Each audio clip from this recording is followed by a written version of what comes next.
I think sometimes we forget that as women, especially as moms, as grandmas. Uh, you're important. We're important.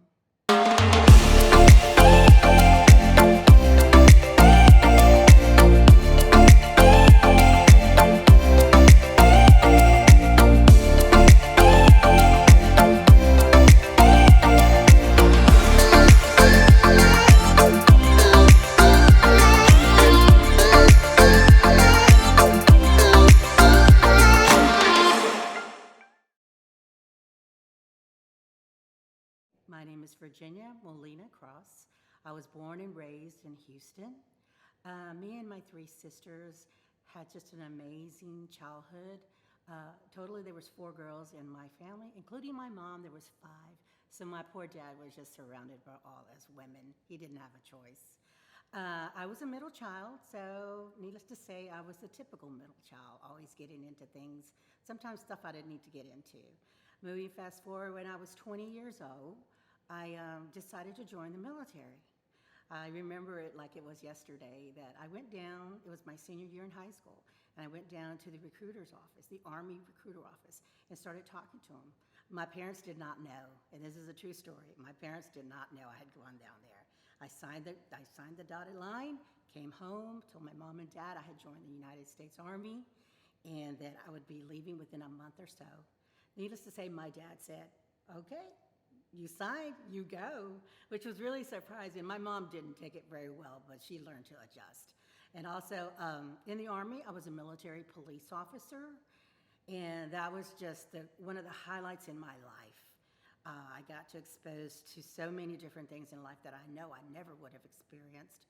I got to see things outside of Houston, outside of Texas. I got to, some of the places that I was stationed were in New York, Chicago, Alabama, and in Europe. And I got to fly to Turkey, Istanbul, Turkey, Athens, Rome, France. Like I said, these were places that I would never have ever been exposed to. And my takeaway from being exposed to all different types of people, food, and culture, I honestly believe it opened my mind and perspective that we're all in this world together. And basically, humanly, everyone loves each other. They love their family. They care for their family. So I really do appreciate my time when I was in the Army.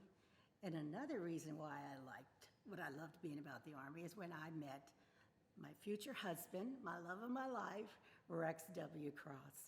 He also was a military police officer, and we met in Brooklyn is where we were stationed.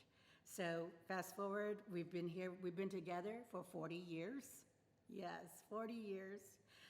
We have 3 adult children, Jennifer, Sissy, and Rex Jr. And we have 6 grandchildren, Austin, Sydney, Adrena, Logan, Tatum, and Shane. You can catch us pretty much on the go. Each of our grandchildren are athletes, so you can catch us at a football field, a baseball field, a basketball court, and an ice hockey ring. So our life was filled, and we both love every moment, and so grateful to God that we have this opportunity. Wow, that's a great question. Being in the military, if you've not been in the military, you know your life is not your life. You are told what to do, when to do, and how to do it, versus being an entrepreneur, when you're the boss, and you have to be even more disciplined as an entrepreneur. People think being in the military, you have to be disciplined. Yeah, disciplined to do what they tell you to do. Then all of a sudden, you're free, and you have to make the decisions in life. You have to think and plan and process for your goals and things that you want to achieve. I honestly feel it is more challenging to be an entrepreneur. But both experiences have really helped me become the woman that I am today. Like I said, I loved being in the military, but I think it's preparing me to be an entrepreneur, to be disciplined, and to set goals in my life. I took away from both of them a lot of lessons. Being in the military, if you don't know, you are told when to go, where to stay, what to do, when to come. being an entrepreneur, it's a flip side of that. You are the boss. You're the one that knows when to go and what to do. You're in control. You make the choices. So that's a really night and day situation there. But the most I took out of it is being disciplined. That is what I took away from being in the military. It was a good lesson, and I still use that as today. I love being my own boss. I love doing things that I want to do and create. And with my husband also being in the military, we're a great team. He is my foundation. He keeps me on track, and I do the same to him if he likes it or not.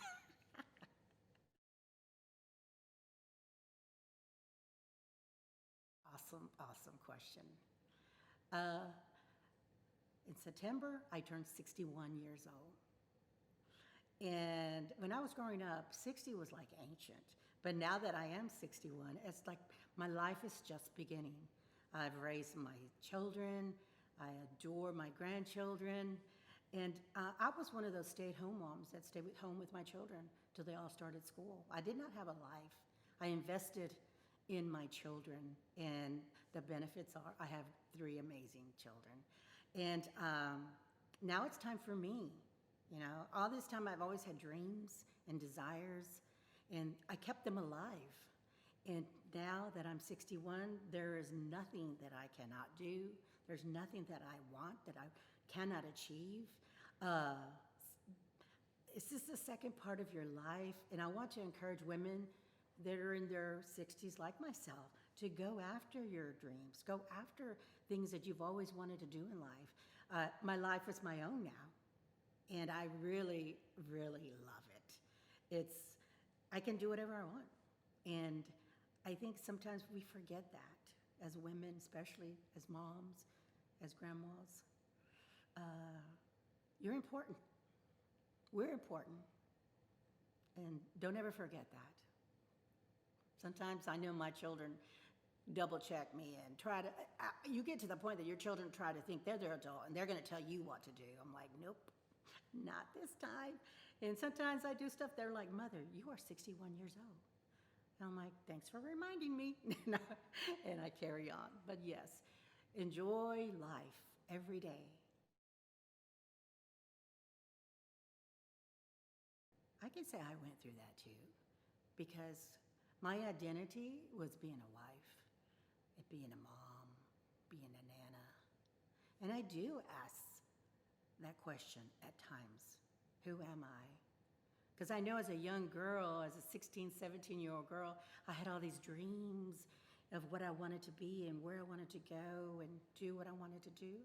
Then life happens, and you forget about it. But I think a lot of times if you pray, the Lord will touch your heart and remind you and meditate and realize your life, you have a purpose in life. And I think we always, not always, but sometimes forget that. You know, I got to get my child into this college. I have to be this perfect wife. I have to help with my grandchildren. Yeah, those are things you can do, but don't forget you. Because it's that old saying, if mama's not happy, nobody's happy. And if you do not go after the things that you want in life, you know, just refocus and take time for yourself. And remember that. Yeah. Great question. And one of my jobs that I had, I worked at a college library. That was heaven for me. I love reading. I love books. And even sometimes in my lunch break, I'd grab a book off the shelf and just read. Once you read, you can go to another place in your mind. You go to my house, I have a library. Just to remind me that I used to work in a library. I can go in that office and just pick up a book, sit in a chair, and just take it all in. It's like they said, leaders are readers. So every time, I try to read every day, if you can. Just that little, 2 or 3 pages, feed your brain. I just feel empowered, because what I do is I read these stories of successful people, but then you also read in the books the struggles and the challenges that they had to go through. Everyone wants to be successful. I want to be successful, but do you want to pay the price that you need to do to be successful? And I like to read specifically about women leaders, successful business women leaders. I read it and I like, if they can do it, why can't I? That was one of my dad's sayings. He said, if some other person has done something, it's possible. You can do it. Just figure out what you want to do, who you want to be, what do you want to say. On my journey, yes. I know this sounds, I don't want to say silly, but get out of your comfort zone. That's what I'm experiencing right now. Sometimes I catch myself and I'm like, okay, Virginia, you're 61 years old. You're supposed to have all this knowledge, and I don't, and I'm okay with that. Sometimes. But people have crossed their paths in my life, and I'm so grateful because I don't know everything, but you got to be vulnerable. You got to be truthful to yourself.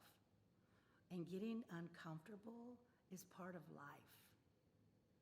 Even though I don't like it, at the end, you learn something from it. Not only that you learn something, but you can share it with other women. I hope whoever is watching this video will look at me as an example of a 61-year-old woman that is out here. I'm still young. I still have a purpose. I can achieve lots of things, and so can you.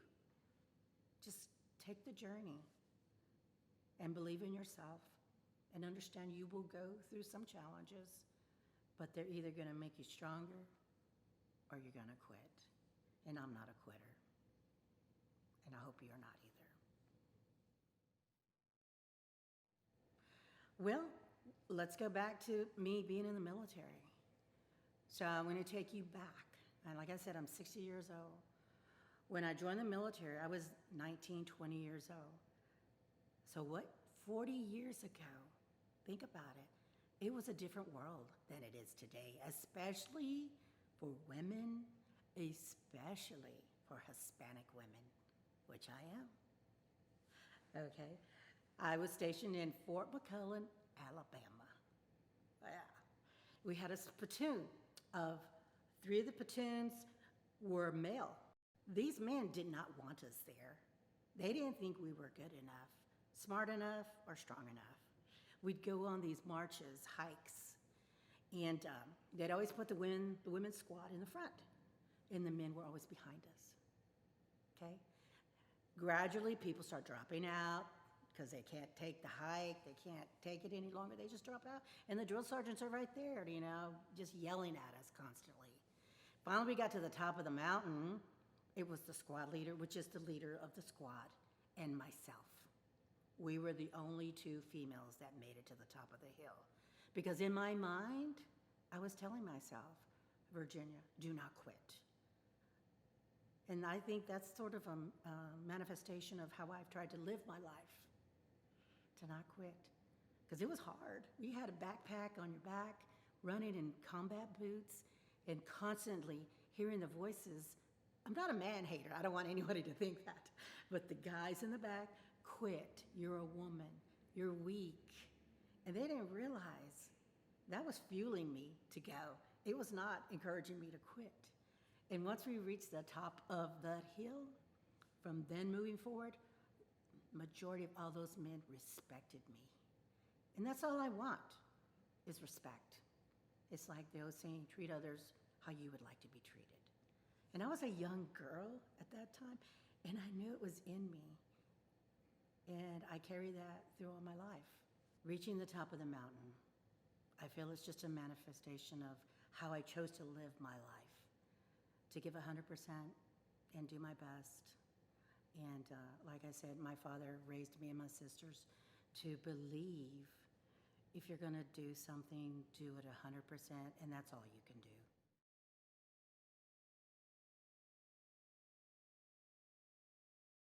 Understand that you're going to go through challenges in life. You got to make a conscious decision. okay? Is this who I want to be? Is this who I want to be known as? What is your legacy? What are people going to say about you once you've gone from this earth? I hope my grandchildren say, Nana was always trying to sell something, be an entrepreneur, take control of her life. My children, my own adult children, are going to think I'm crazy because I've never quit. I've started so many different things. My husband he tolerates me. He loves me unconditionally. And myself, I just want to enjoy life and have fun. I know God has a purpose for my life, and my job is to just get out there and listen to Him, look for the signs, and know I have a value. I'm His daughter, I'm His child.